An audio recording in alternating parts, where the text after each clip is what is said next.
Hey friends, welcome back to Homestead on a Prayer. We're out in my garden today. It turned out to be a beautiful fall day today.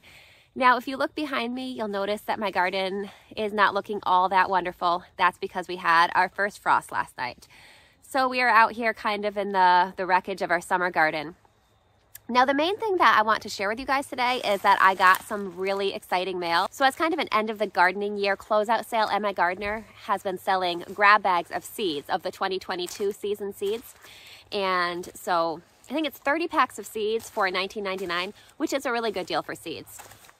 Now, basically, there's a law in the United States that seeds can be sold for 1 year. Basically, all the seeds that people collect this year will be packaged and sold in 2023, but they're only allowed to be sold for the 2023 gardening season. And then seed companies will have to do something with those seeds, clear them out or dispose of them or whatever for the 2024 gardening season. So because of that, there is sometimes a misconception that you need to buy new seeds every year, that seeds aren't good for more than a year. The reality is that many types of seeds, if you store them properly, can actually last for several years.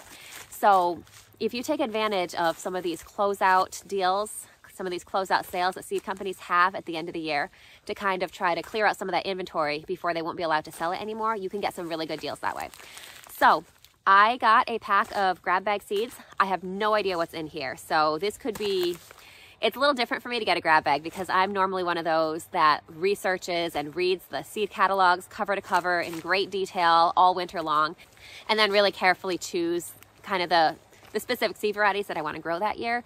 So this year I'm getting a grab bag, which is going to be a little different. It'll probably get me out of my comfort zone, get me to try some new things. So I'm excited to share it with you guys. Now, we're out here in my garden. I mentioned that we had the first frost last night. I originally planned to film this video sitting at my dining room table, but then I realized how perfect it was to be out here in my garden, basically the end of the 2020 summer garden. And these seeds arrived in my mailbox today. So I said, what perfect timing. My 2022 summer garden is over. The frost killed it, and I still have a few frost hardy crops going in the garden, but all my summer stuff is gone now. And I said, what perfect timing that on the very day that my summer garden for 2022 was killed, the very beginning of my 2023 garden arrived in my mailbox. So I thought that was basically so poetic and perfect that I decided we're going to film this video out here in the garden. So I'm going to open this up. I have no idea what's in here, and so we're going to find out together.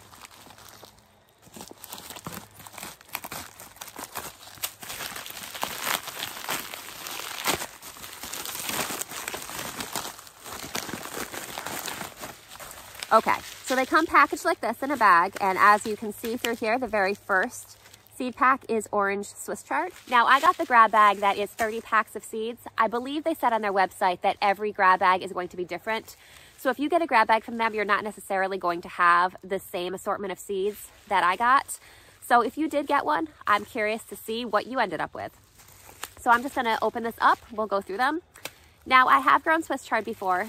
In the past, I've grown the mix of Swiss chard. I think it's like 4 or 5 colors. They call it maybe 5-color silver beet or rainbow Swiss chard. I've seen it labeled both ways. And I've also grown peppermint Swiss chard, but I did not have any Swiss chard this year. So this will give me something new to grow next year. Now, kind of as an aside, I've never tried MIgardener seeds before. I have heard that they are great. And so MIgardener was actually on my list of new seed companies that I was planning to try for the 2023 garden. So when I saw the grab bags, I was like, well, this is a perfect chance to just get some random seeds, maybe some that I would not have thought of. So the first one is orange Swiss chard. Next, we have Corno di Toro pepper. This is yellow. So it says it's an Italian sweet grilling pepper. So this is not a spicy pepper. This is a sweet pepper. And this is actually perfect for me too, because I was planning on trying some new varieties of sweet pepper next year, aside from bell peppers. I don't tend to have the greatest luck with bell peppers, so I wanted to try to expand and kind of just branch out to some new varieties of peppers. So this one will be a great one to try. I mentioned that I really, for the most part, like to research and choose my seed varieties very carefully. But I have found a few seed varieties that I really love that have come to me as kind of free samples from seed companies, like a thank you gift and a seed order. And so I was like, well, you know what? We'll just see what we get. And maybe I'll find a new favorite this way. So the next seed packet is the Wisconsin 55 tomato. So I'm just reading a little bit on the back. It says it's an easy variety to grow, thanks to its tolerance to so many different climates. Full of flavor, crack resistant, strong skin, solid red flesh. Sounds like a great tomato. So this will go on my growing list for next year. The next one is Hamburg rooted parsley. I have never tried rooted parsley before, so this will be kind of interesting. If anyone has tried this before, it's looks like it's, I'm assuming, grown mostly for the root, but the leaves look like parsley too. So, okay, it does say on here that the parsley flavored leaves are also edible, so maybe this will be kind of a dual purpose plant. So we'll give that a try. That sounds interesting. Oh wow, okay, this looks spicy. So yes, it says one of the hottest heirloom peppers in the world. I'm going to say that this one is probably out of my spice tolerance range. So I'm going to see, I don't know how to pronounce that. I'm just gonna hold that up there so that maybe one of you guys knows how to pronounce it so that you guys can see what it is. This is going to be too spicy for me. I'm going to talk to my husband and see if this is one that he would be interested in. If not, then maybe I'll see if, I'm sure I can find someone else who would love to try this one. I'm kind of a jalapeno is pretty much my limit. I'll grow a couple cayennes for herbal medicine basically, but as far as fresh eating, really jalapeno is as hot as I get. So that one. All right, tango leaf lettuce. Now I haven't tried this specific variety of lettuce before, but I do like to grow a big variety of lettuces every year. Every year I'd say I probably grow maybe close to a dozen kinds of lettuce. So this one looks like a good one to give a try too. It says it has a texture unlike any other lettuce around. Hundreds of crinkles in the leaves. Cold hardy and can overwinter without any protection. I like that. Yeah, actually that would have been nice to plant a couple weeks ago. I think it might be a little bit late now, but we'll try this overwintering this next year and see how we do. So the next one is rhubarb Swiss chard. So we got the orange Swiss chard. This one looks like a deep pinkish red color. So that will be a nice contrast with the other one. I can kind of maybe alternate them in rows and plant them as complementary. So that'll be nice. All right, Calypso cilantro is the next one. So that will be kind of fun. I am honestly not a huge cilantro fan.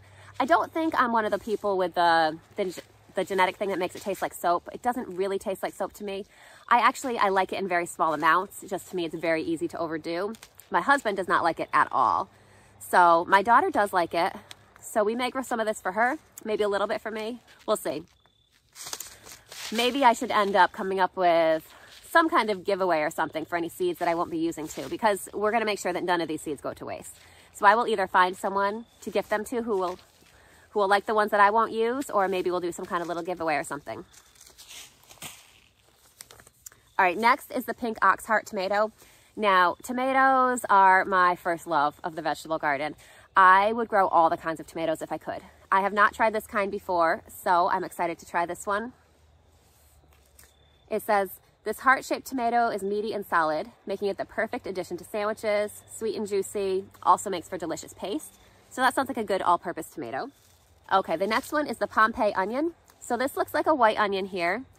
It says that it's a mini onion. That might do well for me. I tend to have trouble getting onions to grow really large here, so I'm thinking a mini onion might be the way to go. It's a long day, which is good because in New England, my area of the country, you definitely need to grow long day onions. So I'll give this one a try. Here's another tomato. I am gonna say I will probably butcher that if I try to pronounce it, so I'll let you guys see it. And that's what it is. It looks like a nice big orange tomato. It says it's a Russian heirloom. So I wonder if that means it does well with cooler temperatures, being from Russia. It says the perfect balance of acidity compared to other yellow tomatoes. Flavor has a slight hint of citrus and sweetness. So that one looks like a fun one to try. New Yorker tomato. Being in Connecticut, I'm actually not all that far from New York, so maybe this one will be really good for my growing climate. It says it matures earlier than most tomatoes. I definitely like that. Developed as a perfect fit for the cooler growing conditions of the northeastern US, which is where I am. All right, so that one sounds like a good choice for me. Freckles romaine lettuce. Look at that, it's so pretty. I love unique looking lettuces. So this one looks like a nice medium green with purple speckles. So I'm excited about that. That should be a great one to grow next year. This one is the chiltepin pepper, if that's how you pronounce that. Look like little tiny, they look very cute. So it says the first ever hot pepper variety called the mother of all peppers. It says rich with a smoky, earthy spice, 50,000 to 250,000 Scoville units. That might be a little spicy for me too. So we'll see. I'll see if my husband is interested in giving these a try. All right, pink bachelor's button. Those look so pretty. I've grown the classic blue bachelor's button before and I do really like them. So throwing some pink ones into the mix will definitely add some nice variety. All right, the next one is Iceland Poppy. That looks like a really pretty mix of colors. I do like to grow poppies. I did not have very good luck with poppies this year, but I'm going to try again next year. The previous year, of course, before I had my YouTube channel, so you guys didn't get to see them, I had some really beautiful poppies in my garden. So we're gonna try again next year with those. All right, so our next seed is from the MIgardener Homestead collection. This is the Utah Sweet Spanish Onion. It says this is an heirloom onion, which I like. If you've been following along with me at all this season, you know that I have been kind of focusing more on heirloom varieties and open pollinated varieties because I would like to be able to save seeds from my plants and know what I'm getting. I think kind of with all the uncertainty in the world, it's just a way for me to feel a little bit more secure. And of course, I'm going to continue to buy seeds. I mean, I'm going to buy seeds every year, but I just like knowing that I can save seeds from my own plants if I need to. So this Utah Sweet Spanish Onion says that bulbs in this variety can grow up to 1 pound or more each. I am thinking with my luck with onions, they will probably not get that big, but if they got even close to half that big, honestly, that's a huge onion. So I would be fine with much smaller than that. But it says a pure white juicy flesh, ideal for caramelization. I do love caramelized onions. So we're gonna give this one a try and see how it does for us. Oh wow, okay. So this one is a completely unexpected one, mixed cactus. Interesting. I didn't even realize that they carried cactus seeds, but this could be kind of a fun experiment to do over the winter. I think my kids would probably really enjoy planting these and seeing what we get. So I think this might be kind of a fun indoor project for the winter. So I guess I never really thought about it before, a cactus grow from seeds. It makes sense, but I've just never thought about it. So that'll be fun.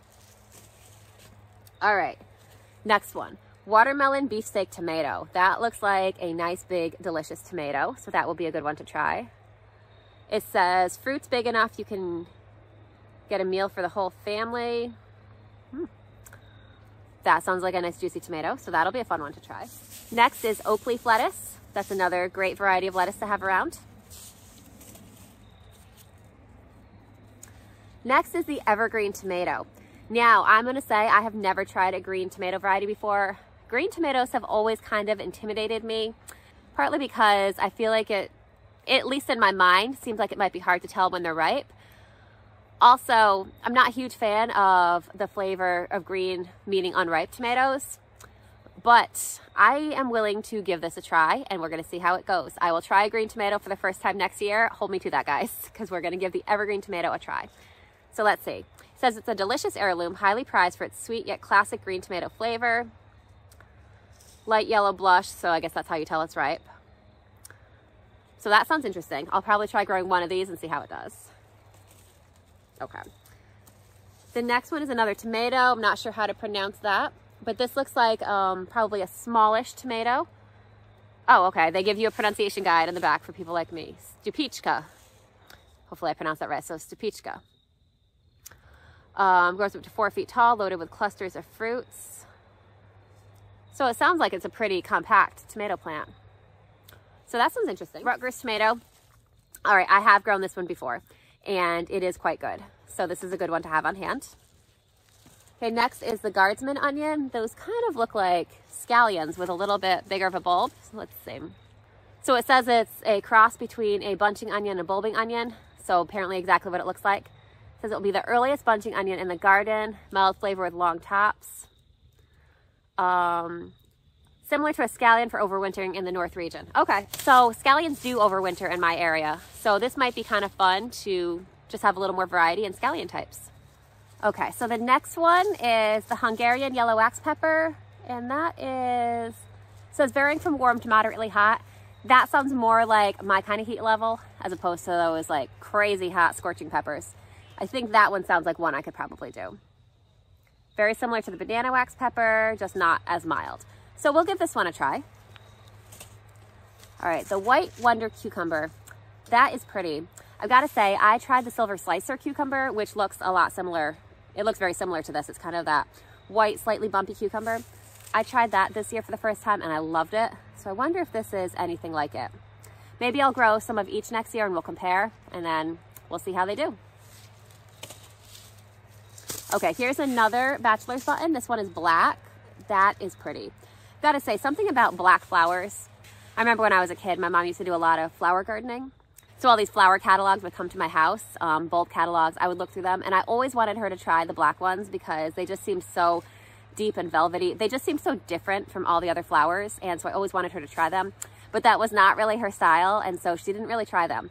So I am excited to try these for myself. So we're gonna give these a try next year. I think the blue mixed in with the pink one that we just got in this order and the black one, I think that will make a really nice combination.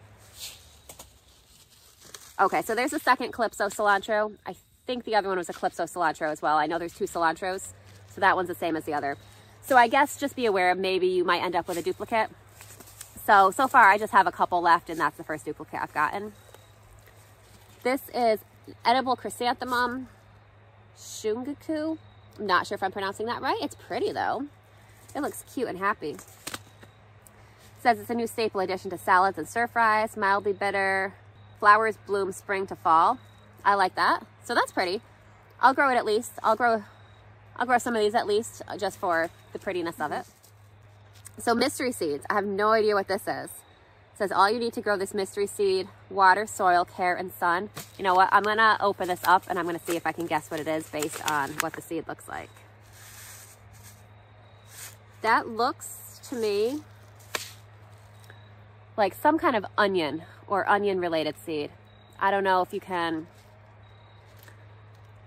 see that well in the camera, but it's black and it's kind of angular. I don't know how well that's really showing up, but I'm gonna say that is an onion or some sort of onion relative. Could be a leek or a scallion or chives. It's something in that family for sure. I might try growing a couple of those. Maybe over the winter I'll plant one or two and just see what happens in my house. But we'll see if I'm right. And lemon mint is the last one. That sounds interesting to me. So I grow peppermint, spearmint, and I also grow lemon balm, which is in the same family. So I'm wondering how close this is related to those.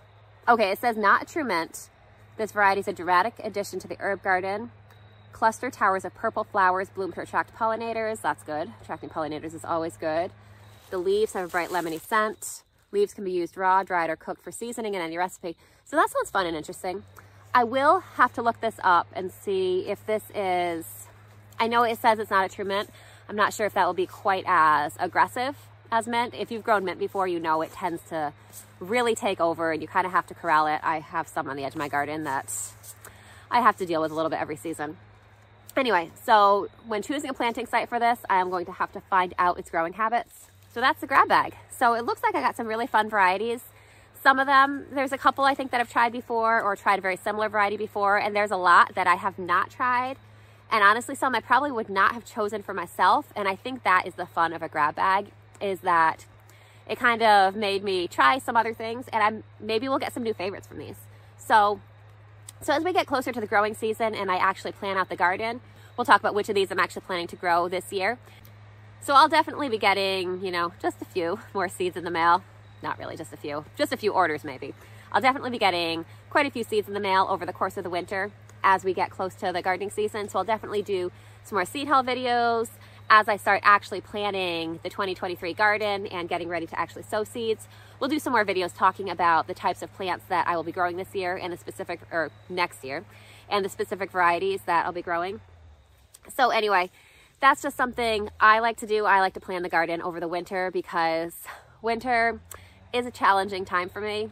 It's hard for me to not be outside. It's hard for me to not be warm. It's hard for me to not have the garden.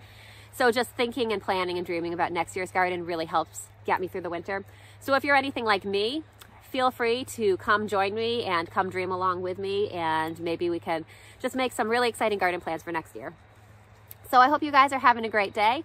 I hope that you had a great gardening season, and I hope that even though the season is barely over, or in some cases probably not even over yet, I hope that you're still looking forward to next season anyway.